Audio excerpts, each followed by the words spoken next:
Hello everyone and welcome back. I've seen a lot of creators make their writing story and I wanted to share a bit about my background with you guys today. My name is Margaret Brown and I grew up on a small farm in the Harvest Counties by my mother and grandmother. My father was never in the picture and I spent the majority of my time with my grandmother as my mom had little interest in horses and worked a lot in the city. My grandmother was definitely my other half. She taught me a lot about nature, and I give her a lot of credit for my animal-loving self. When I was not at school, I spent all of my time with her outdoors, whether it was helping her in her garden, bringing my toys outside to play in the dirt. You could never catch me indoors. Unlike a lot of my current friends, I did not get into the physical horse world until much later in my story.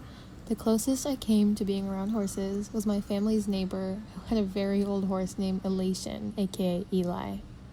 Eli was essentially an old mutt, as we never truly knew his breed, and the closest he came to any discipline was some beginner flat.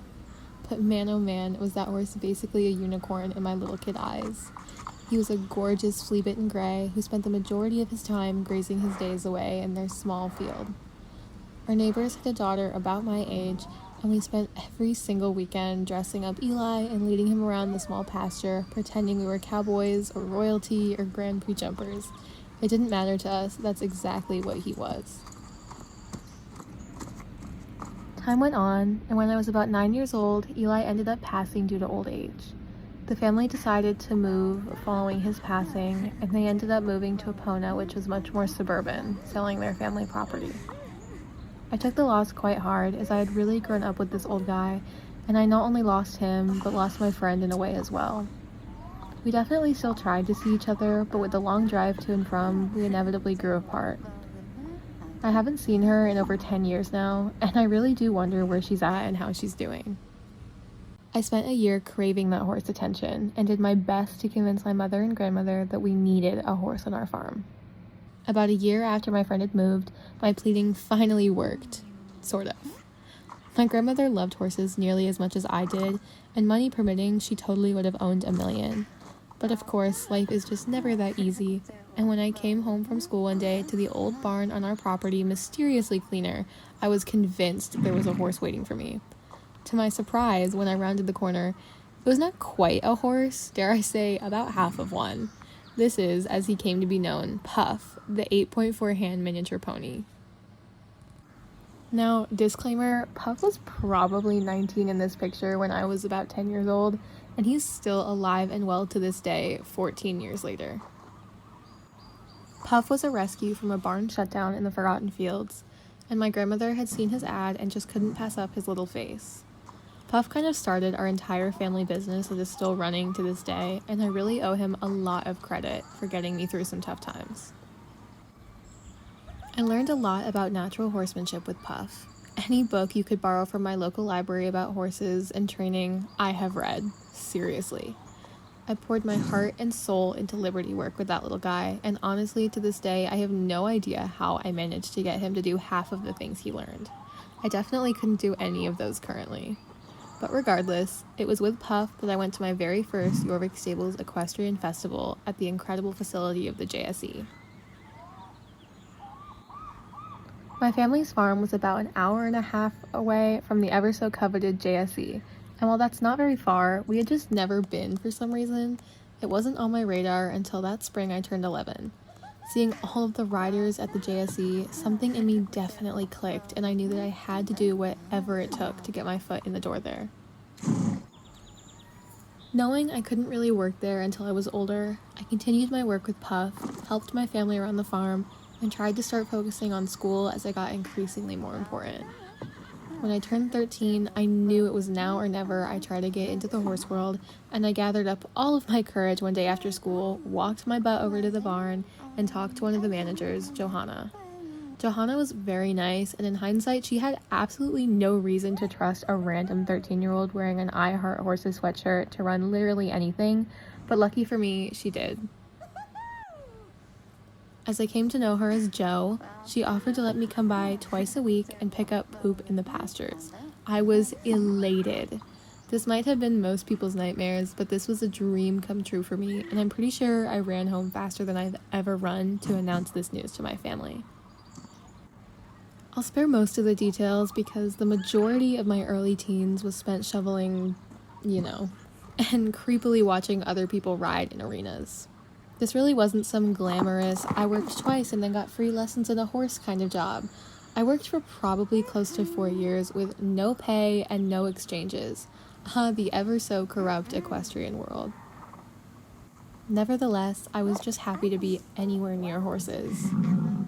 When I'd gotten a bit older, just past 15, I was working more frequently, almost every day after school. I had been granted the permission to do more than just mucking, and now was on stall duty, feeding, turnout, and on the rare occasion, some groom work for upcoming shows. I'd also made friends with some of the girls at the barn, including an 18-year-old who would let me watch all of her lessons, and often let me help her tack up so that I could learn. Her name was Elise, and she had grown up in the horse world. She had her own mare named Ginge, and they showed together in the equitation ring, a world I truly knew nothing about. She was a very nice girl and didn't look down on me like a lot of the other riders at the JSE, which I am still very grateful for. About a year into our friendship, she turned 19 and was headed off to college. She'd planned to lease Ginge out, and to my absolute shock, she turned to me first. Now, I'd like to remind you that at this point, my knowledge about horses came from books, magazines, TV, toys, festivals, a miniature pony, and also very much observing. I'd never owned a horse I could actually ride, and my riding abilities were limited to my once yearly trail ride through South of Peninsula on our family trips. I had never ridden English, and especially never consistently. When she came to me, I honestly couldn't believe what I was hearing, and after discussing it with my family, and thanks to her incredible generosity and charge of next to nothing, I was allowed to lease Ginge while she was away. Pretty much everything I learned about the foundations of horseback riding are owed to Miss Ginger. She was the most patient soul, bless her heart, and truly taught me things I never would have learned without her. I was somehow able to afford a once-weekly lesson with the assist of my JSE job, and now that I had a mare to ride, I was much more respected at the barn by the other students and even my manager. Sometimes I really hate the equestrian community because what do you mean you didn't pay me any mind until I had a horse? But nevertheless, I was happy to finally feel accepted and got to spend the next 2 years on this mare. I learned how to flat school, take small cross rails and verticals, and even went to my very first schooling show with this gal. She was so influential in my life, and every time I'm in the JSE area, I just have to say hello. She is still there to this day in their lesson program. There were several reasons as to why I cut ties with this mare early. One being, I was getting older and a year away from turning 18 myself, which meant I had to figure out where I wanted to take my life. Also, her board was just getting outrageously expensive, and lessons were increasing in price practically week by week.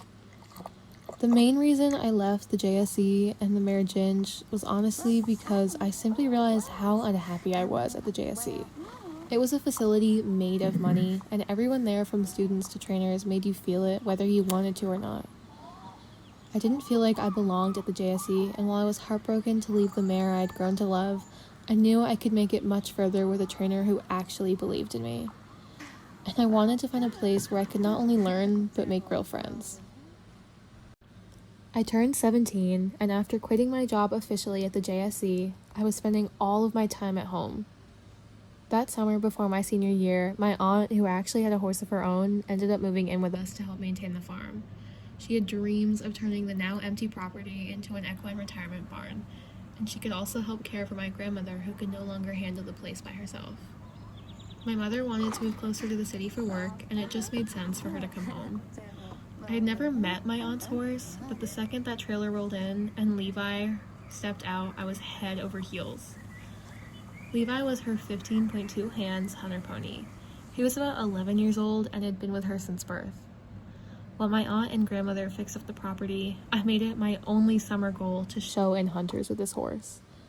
Long story short, he's definitely my heart horse, and there is no doubt about the fact that I would do quite literally anything for this dumb gelding.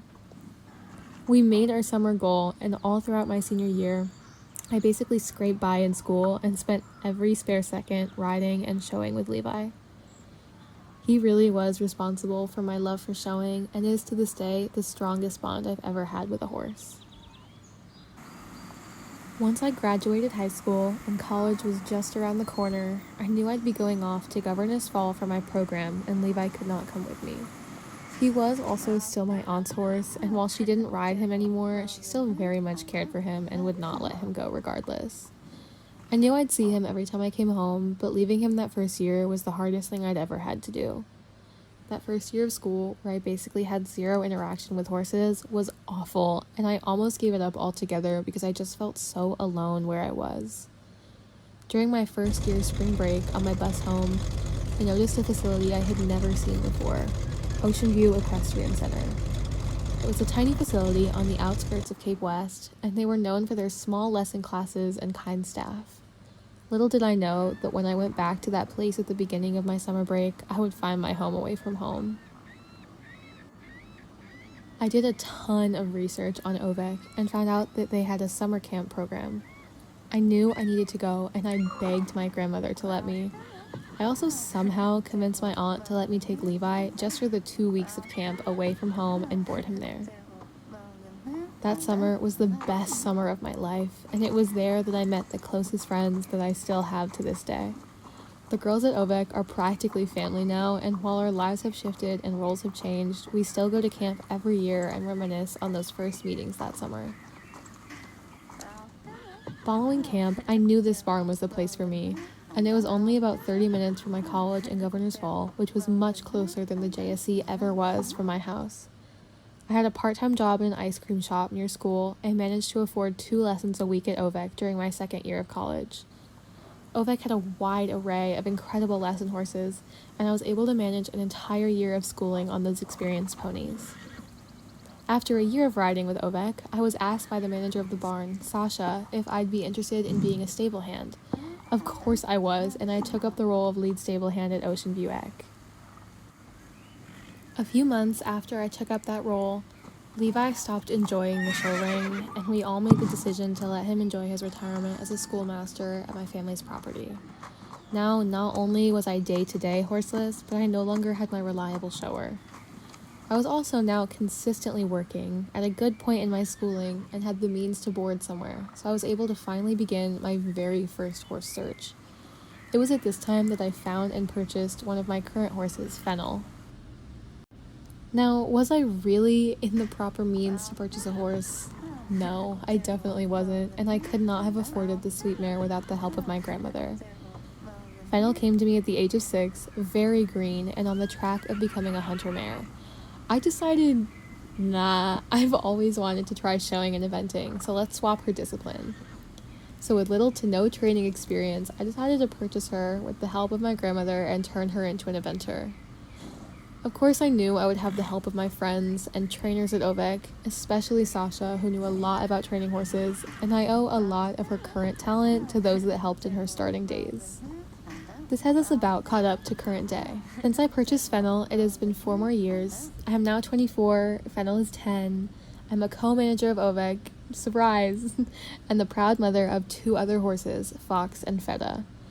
Life has been such a whirlwind, from graduating with an equine sciences degree at 22, becoming not only a better rider and shower, but also now training horses and instructing lessons, and most recently, co-managing an entire facility with my now girlfriend, Sasha. Yeah, I probably should have seen that one coming when we became best of friends after knowing each other for only a few months. From starting out as a horse-crazy kid to actually living out my dreams of working full-time at a barn, I have really been all over Jorvik, and there's a lot more behind the scenes I didn't even cover here, such as my brief time part-time grooming at the SEC, my year-long lease of an adventure mare named Speps, even left out the part where I got my own apartment in Governors Fall, but now might be moving in with my girlfriend.